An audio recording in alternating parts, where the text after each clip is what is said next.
Hi everyone. Hope everyone is fine. And we were looking through the strain energy problems. We have derived the strain energy density. We have derived for the strain energy relations on based upon the moments, based on the force, based upon the torque, everything. And we also have gone through two problems like a bracket and cantilever beam.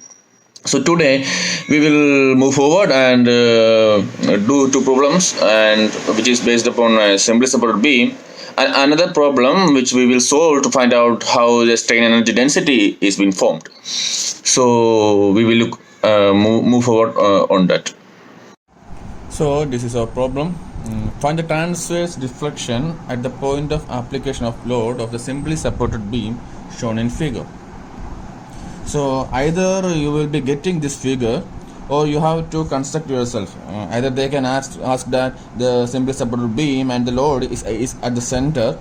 So you have to draw like this even if the figure is not provided. It's very simple. You know how the simply supported beam is, and you have to give the load at the center if the figure is not given in the question. So as in the figure, since the load is acting in the center, the strain energy will be equal in the either side, in the left hand side and the right hand side. We know the strain energy is equal because the load is applied at the center. So we can calculate any one side. For example, we can calculate the LHS and we can double it so that the strain energy of the whole body can be found out. So as I said, this is a symmetric beam and the load is applied at the center. So we can compute the strain energy as the 2 times of the strain energy of half of the beam. So we can calculate the strain energy at the half of the beam and double it so that we can get the total strain energy that is we have getting through this beam or this problem. Let us consider the right hand and the bending moment of the section. Let us consider that is let us take a distance of x from the right hand side. So we know there is a load is applied, so obviously there will be a moment here because force in the perpendicular distance. So I must say once again that we are only looking on the right hand side, because whatever the results we are getting on the right hand side, that will be equal to the left hand side also. So we are computing strain energy for the right hand side, and to get the whole strain energy of this problem or this beam, we should double the strain energy that we are getting from the right hand side. So the bending moment at the section at a distance of x from the right end is, let us consider m moment is equal to, since this load is p, we know the reaction will be p by 2 here and p by 2 here also.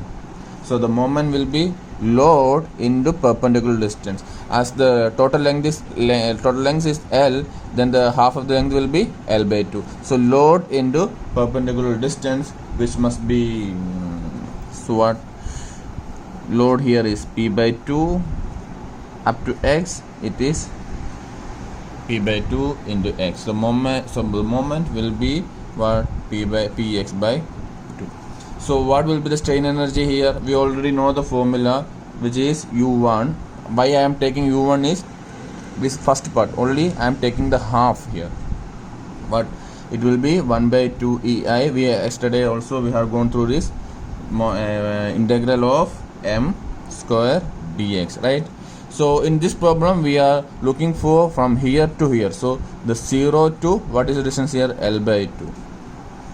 So when I substitute these things here, 1 by 2 ei 0 to L by 2, I am substituting this px by 2 for moment here. We know that the moment is px by 2. So what will this will become? P square x square by 4, right, dx. I'm applying the integration and limit here. So 1 by 2 ei, we know the p is constant, right, and 4 is also constant, right. Then x square, what will that become? X cube by 3, 0 L by 2. When I apply the load and when I give the limit, I get p square L cube by 4 into 2 8 and 3 cube. It's total 192 EI. So this is the strain energy produced in the half side or in the right hand side. The same amount will be produced where also in the left hand side also. So the total strain energy we know U into P square L cube by 192 EI, because the same amount is produced here also left hand side. So total strain energy is equal to 2 into right hand side, strain energy of right hand side. So what we will get 2 by 192, so this will cut down, and I hope 69, right? So P square L cube by 96 EI. So this is the strain energy that is produced whole of this beam here. So in order to get the deflection, we have to find transverse deflection. We already know that U is equal to half P delta, right? So when we equate these things, so what we got, P square L cube by 96 EI, which is U, is also is equal to 1 by 2 P delta. So what happens here? P cancel, 1 P cancel, so and 296 will go to 4, 8 and 4. So delta we will get P L cube by 48 EI. So this is the way how we will find out the deflection through that strain energy relation in a simply supported beam problems. So this was a simple problem. I hope you understand. Please ask me any doubts if you have on this problem. Now we will move on to the next problem, and that is we have to compute the strain energy density from a given strain tensor. So let us do that. Okay.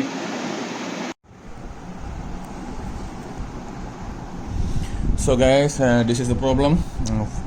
Let us read it out.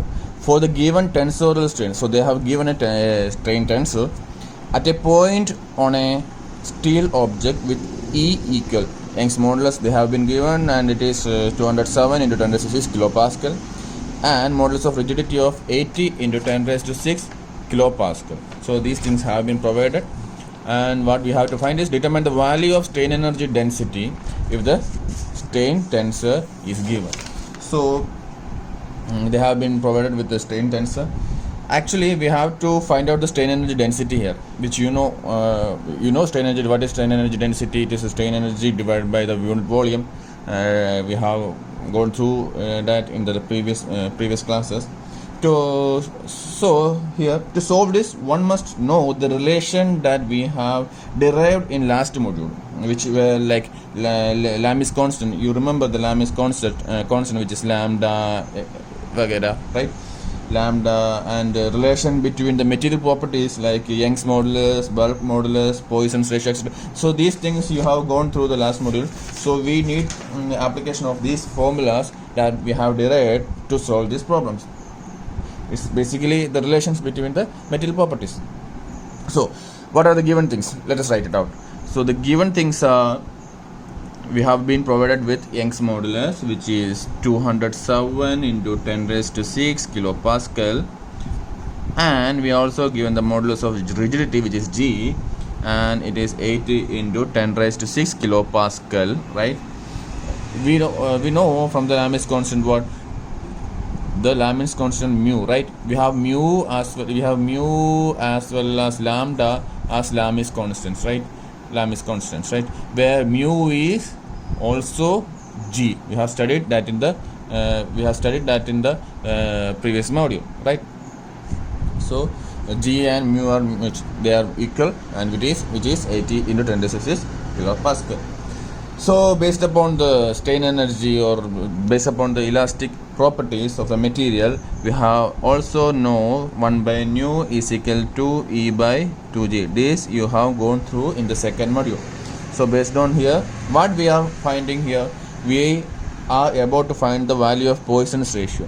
If we know the Poisson's ratio, we can find the other Lamb's constants, which is lambda, right? Lambda, right? So 1 plus nu is equal to E by 2G. So what happens here? They have given 207 into 10 raised to 6 here, and 2 into g, which is 80 into 10 raised to 6 here.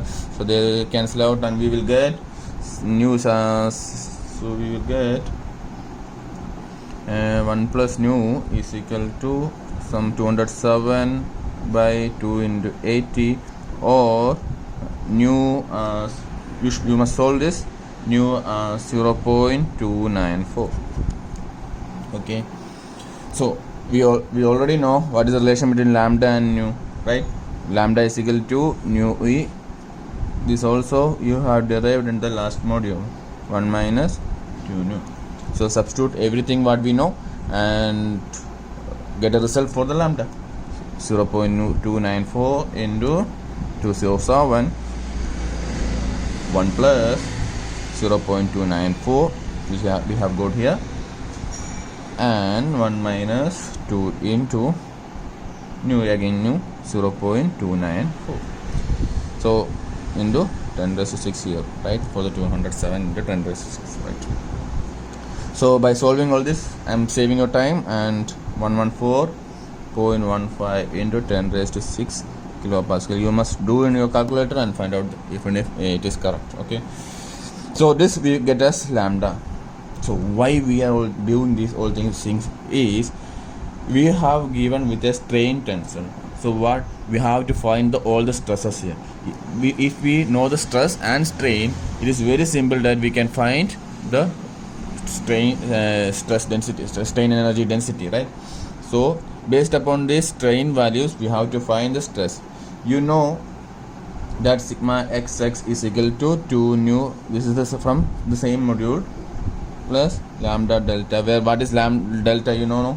It is delta is equal to epsilon xx plus epsilon yy plus epsilon zz, right? So what is epsilon xx? 1. Epsilon yy minus 3, and then again epsilon zz 0. So into 10 raised to minus 3. So what we are getting is minus 2 into 10 raised to minus 3, right, delta. So likewise we can find the delta, right? What will be sigma yy? So every strain values are given, sigma xx, sigma yy, sorry, epsilon xx, epsilon yy, epsilon zz, gamma xy, and everything is given in this tensor. We have to find the corresponding stresses, that is sigma xx, sigma yy, sigma zz, tau xy, right? Tau xy is itself tau yx, right? And similarly tau xz is equal to tau zx, right? Tau, because we know the equality of cross shear, tau yz is itself yzy, okay? So here what happens here, sigma yy 2 mu epsilon yy plus lambda delta, and 2 mu epsilon zz plus lambda delta, right? This tau yx, and you know it is the relation of gamma xy. We have solved this in the previous module also. We know these values are 0, so this will become also 0. And here mu gamma zx, here mu gamma zy. So substitute all these things and we will get these all the values here. So 2 into what is mu we know 80 into 10 raised to 6, epsilon xx, what is epsilon xx? 1, right, plus lambda, which we got as 114.15, right, into 10 raised to 6 into lambda, where is lambda and delta, right, minus 2 into 10 raised. So we substitute all the values here and we will get the answer, which is minus 68.3 into 10 raised to 3 kilopascal.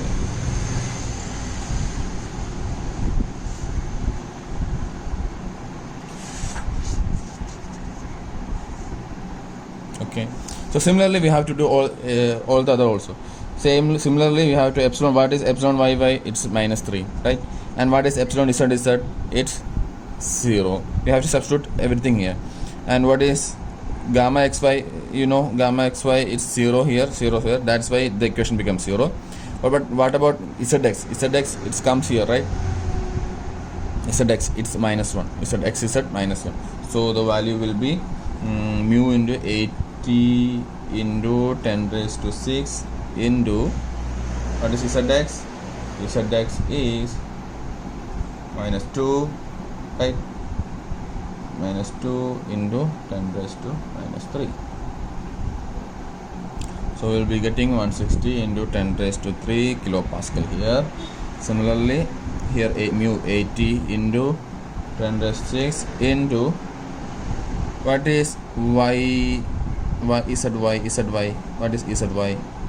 Zy here, gamma zy is 3 by 2. We know in a strain tensor everything will be written as in terms of half, right? So here also 3 by 2 into 2, we have to take the double of that digits. So it's 3 into 10 raised to minus 3 gamma y z. Again we get 240 into 10 raised to 3 kilopascal. Here also you have to substitute everything here based upon here. 2 into mu 80 into 10 raised to 6 epsilon yy. What is epsilon yy? Minus 3 plus again lambda, which is 114.15 into 10 raised to 6 into delta, which is minus 2 into 10 raised to minus 3. So you have to substitute all thing and you have to find out the numerical result, which is, I am not doing that because you have to do that in a calculator. So I am just writing the answer here, which I have solved already, kilopascal, right? And here also you have to substitute everything, where epsilon z is 0 here. Epsilon z is 0. The rest of the things are, you know, the values here, lambda, delta, everything. So here also we get the answer as minus 228.30 into 10 raised to 3. You have to solve this, okay? So these things, we got all the sigma xx, sigma yy, sigma zz, and rest of the shear stresses also we have got. So the required stress matrix, we can write the stress matrix as minus 68.3 sigma xx, right?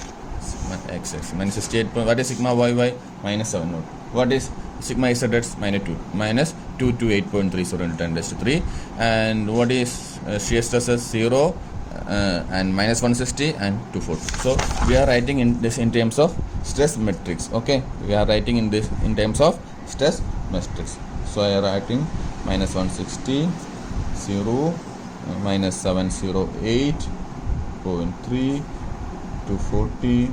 Just written all the values in terms of matrix format, right? Into everything have a 10 raised to 3 right there.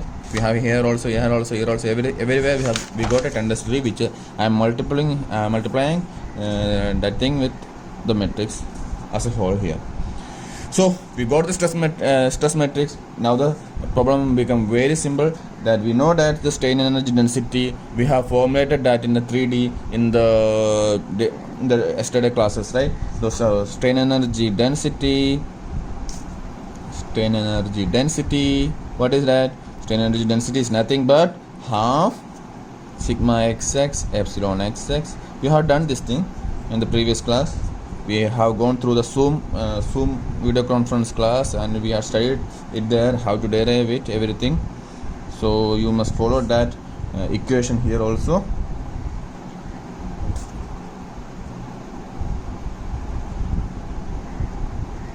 Nothing. We have all the strain coordinates here, we have all the stress coordinates here.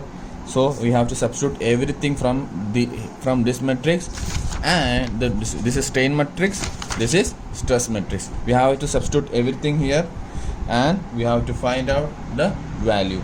All the things are being provided, and we have already computed the stress things and everything. So just substitute everything. Like sigma xx. What is sigma xx? Sigma xx is minus nothing but minus 68.3 into 10 raised to 3. And what is epsilon xx? It is we get that from the strain. What is 1 into 10 raised to minus 3. So you have to substitute everything here, and you have to solve this, and I hope you will substitute and calculate the results. you will get results as this. So what you have to do is you have to substitute these things and find the result, this result for me. You should do in your note and you should WhatsApp me what have you doing, and if you have any doubt, please ask me, please free to ask me. You can WhatsApp me or you can call me, or you can even post in the video YouTube comment here also. So please free to ask the doubts, and I hope everyone understand this. Thank you very much.